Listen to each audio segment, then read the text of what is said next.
Welcome to 3 minutes அழகே அழகு serial இன்னைக்கு எபிசோட் என்னெல்லாம் நடந்துச்சு பார்க்கலாம் வாங்க. மறக்காமல் ஒரே ஒரு சப்ஸ்கிரைப் மட்டும் பண்ணிட்டு பாருங்கள். பார்த்தீங்கன்னா மதியம் வந்து அவங்க ஸ்டூடெண்ட் கிட்ட ஸ்டாஃப் கிட்ட எல்லாருமே கிட்ட சொல்கிறாங்க, நீங்கள் நல்லா படிங்க, படிச்சுட்டு செமஸ்டர் எக்ஸாமில் பாஸ் பண்ணிட்டு எனக்கு ஸ்வீட் எட் வந்து கொடுங்க, அப்படி தான் நீங்கள் என்னை வந்து பார்க்கணும், எந்த டவுட்டாக இருந்தாலும் எனக்கு ஃபோன் பண்ணுங்கள், நான் உனக்கு கண்டிப்பாக கிளியர் பண்ணி விடுறேன் அப்படின்ற மாதிரி மதியம் வந்து எல்லாருக்கையும் சொல்லிட்டு இருக்காங்க. அந்த பக்கம் சுரேஷ் நின்று பார்த்துட்டு இருக்காங்க. சரி நான் கிளம்புறேன் அப்படின்னு சொல்லிட்டு கிளம்பும்போது சுரேஷை பார்த்தா ஒரு அதிர்ச்சி, இவர் என்ன இங்கே வந்துருக்காரு அப்படின்னு சொல்லிட்டு, நான் ரொம்ப ஆசையாக இருந்தேங்க, வேலை எனக்கு ப்ரொமோஷன் கிடைக்கும்னு சொல்லிட்டு வேலை போயிடுச்சு அப்படின்னு சொல்லிட்டு சொல்கிறாங்க. இங்கே இருந்துட்டு அவங்களையும் கஷ்டப்படுத்திட்டு நீயும் கஷ்டப்படுத்திட்டு இருக்காது, நீ வா நான் உன்னை எடுத்துன்னு போய் வீட்டில் விட்டுட்டு வரேன் அப்படின்னு சொல்லிட்டு சொல்கிறாங்க. மதிக்கு ஒரே அதிர்ச்சி, என்னடா இவர் இப்படியெல்லாம் பேசுகிறாரு அப்படின்னு சொல்லிட்டு, அதுக்கப்புறம் சரி நீ வா போகலாம், நம்ம ஃபஸ்ட் கிளம்பலாம் வா அப்படின்னு சொல்லிட்டு அங்கே இருக்கிறவங்களுக்கு எல்லாமே சொல்லிட்டு மதி வந்து சுரேஷ் கூட கிளம்பி வண்டியில் போகிறாங்க. அங்கே பார்த்தீங்கன்னா ரேவதி வந்து தங்கராஜுக்கு காஃபின்னு வந்து கொடுப்பாங்க. என்னாச்சு உன் மூஞ்சி ஒரு மாதிரி இருக்கே அப்படின்னு சொல்லிட்டு தங்கராஜ் வந்து ரேவதி கிட்ட கேட்கும்போது ரேவதி வந்து சொல்லுவாங்க, இந்த மாதிரி மதிக்கு வேலை போயிடுச்சுங்க அப்படின்னு சொல்லிட்டு. உனக்கு எப்படி தெரியும் அப்படின்னு சொல்லிட்டு கேட்கும்போது, இல்லை எனக்கு ஃபோன் பண்ணாவ அப்போ சொன்னா அப்படின்றாங்க.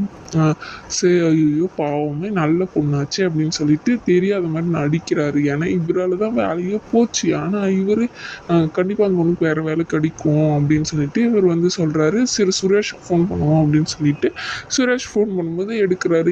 என்னம்மா உங்ககிட்ட பேசணும் சுரேஷ் அப்படின்னு சொல்லிட்டு. சொல்லுங்க மாமா, நான் மதியம் வந்து காலேஜ்லேருந்து கூட்டிகிட்டு வீட்டுக்கு போயிட்டு இருக்கேன் அப்படின்றாங்க. சொன்னோன்னே ஒரு அதிர்ச்சி இருக்குது, என்னடா இவங்க ரெண்டு பேரும் ஒன்று சேர்ற மாதிரி இருக்கே அப்படின்னு சொல்லிட்டு.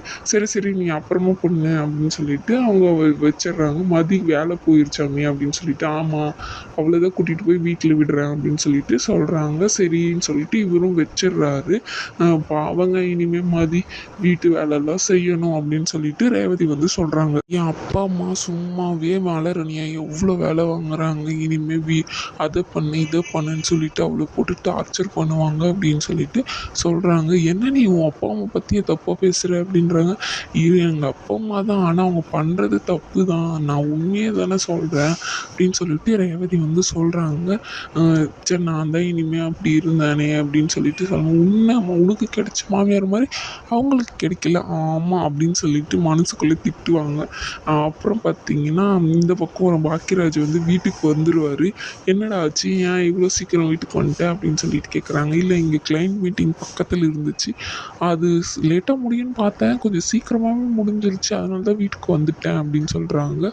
அதுக்கப்புறம் இவர் சுரேஷும் அவங்க ரெண்டு பேரும் ஒன்றா வருவாங்க. வந்தோடனே மதியம் ஒன்றா வருவாங்களா, என்னாச்சு ஏதாச்சு அப்படின்ற மாதிரி பார்ப்பாங்க.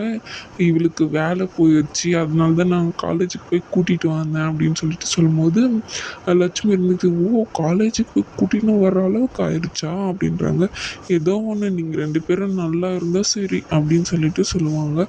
நான் காஃபி வேணும் அண்ணி அப்படின்னு சொல்லிட்டு சுரேஷ் வந்து சொல்லுவாங்க. மலரும் வந்து மலருக்கு தெரியும் இல்லையா, அதை வந்து நீ ஏன் சொல்லலை அப்படின்னு சொல்லிட்டு வீட்டில் இருக்கிறவங்களாம் கேட்குவாங்க. இல்லை மதியே வந்து சொன்னால் தான் நல்லது அப்படின்னு சொல்லிட்டு மலரும் வந்து சொல்லிட்டு போயிடுவாங்க.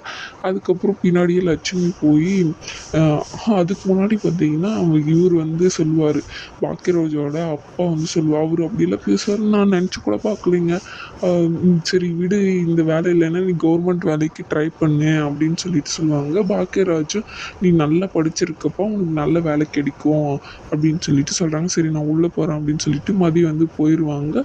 அங்கே வந்து லட்சுமி வந்து சொல்லுவாங்க மலர்கிட்ட, உனக்கு ஏற்கனவே தெரியுமா, நீ ஏன் சொல்லவே இல்லை அப்படின்னு சொல்லிட்டு, இந்த வர நீ நிறைய விஷயம் மறைக்கிற அப்படின்னு சொல்லிட்டு சொல்லுவாங்க. இல்லை அவள் வாயிலே சொன்னால் தான் நல்லது, அது ஒன்றும் நல்ல விஷயம் இல்லை இல்லையா எல்லாருக்கிட்டையும் சொல்லிட்டு இருக்கிறதுக்கு அப்படின்றாங்க. இனிமேல் அவள் வாய் கொஞ்சம் அடங்கிடும் இல்லை அப்படின்னு சொல்லிட்டு சொல்லும்போது, அவள் அடங்குறதுக்கு அவள் ஒன்றும் வாயடி கிடையாது, அவளோட குணமே அதுதான், அவள் அப்படி தான் இருப்பாளே, அவளுக்கு வேலை இருந்தா என்ன வேலை இல்லைன்னா என்ன அப்படின்னு சொல்லிட்டு மலர் வந்து ஐயோ இனிமேல் அப்படியே தான் இருப்பாளா, அவளை ஒன்றுமே பண்ண முடியாதா அப்படின்னு சொல்லிட்டு லட்சுமி இருந்துக்கிட்டு அவங்க ரூமுக்கு போயிடுறாங்க. அதுக்கப்புறம் பார்த்தீங்கன்னா இவர் தங்கராஜ் வந்து வீட்டுக்கு வராரு. எல்லாரும் அவங்க ரூமில் இருப்பாங்க. லட்சுமி மட்டும் தான் இருப்பாங்க. எங்கள் பசங்களை கூட்டிகிட்டு வரலையே அப்படின்னு. இல்லை அவங்களுக்கெல்லாம் நிறைய ஹோம்ஒர்க் இருக்குது, அவங்க எழுதுறாங்க அப்படின்னு சொல்லிட்டு சொன்னோடனே எல்லாரும் வந்தோடனே எப்படி மாமா இருக்கீங்க அப்படின்னு சொல்லிட்டு கேட்குறாங்க.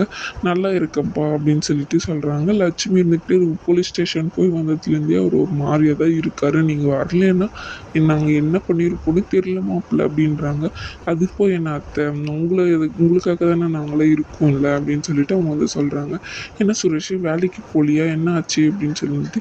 இல்லை மதிக்கு வேலை போயிடுச்சு. ஐயோ உனக்கு நல்ல வேலை கண்டிப்பாக கிடைக்கும்ப்பா, நீ நல்ல பொண்ணு, நீ உனக்கு நல்லா படிச்சிருக்க அப்படின்னு சொல்லிட்டு அவர் சொல்கிறாரு. இல்லை மாமா எனக்கு வந்து ஒரு வேலை இருக்கும், போலீஸ்காரனுக்கு என்னைக்கு தான் வேலை இல்லாமல் இருக்குது, ஃபோன் பண்ணால் போகணும் அப்படின்னு சொல்லிட்டு சொல்கிறாங்க. பாக்கியராஜை பார்த்துட்டு கம்முனே இருப்பாங்க. அதுக்கப்புறம் ரேவதி வந்து கேட்கும், நீ என்னென்ன சீக்கிரமாக வந்துட்டு இருக்க அப்படின்னோடனே அவர் சொல்லுவார், இந்த மாதிரி பக்கம் தான் வேலை, அது முடிஞ்சிருச்சு அதனால தான் வந்துட்டேன் அப்படின்னு சொல்லிட்டு இருக்காங்க. அதுக்கப்புறம் தங்கராஜ் வந்து எல்லாருக்கிட்டையும் பேசிட்டு இருக்காரு. இதோட இந்த எபிசோட முடியுதுங்க.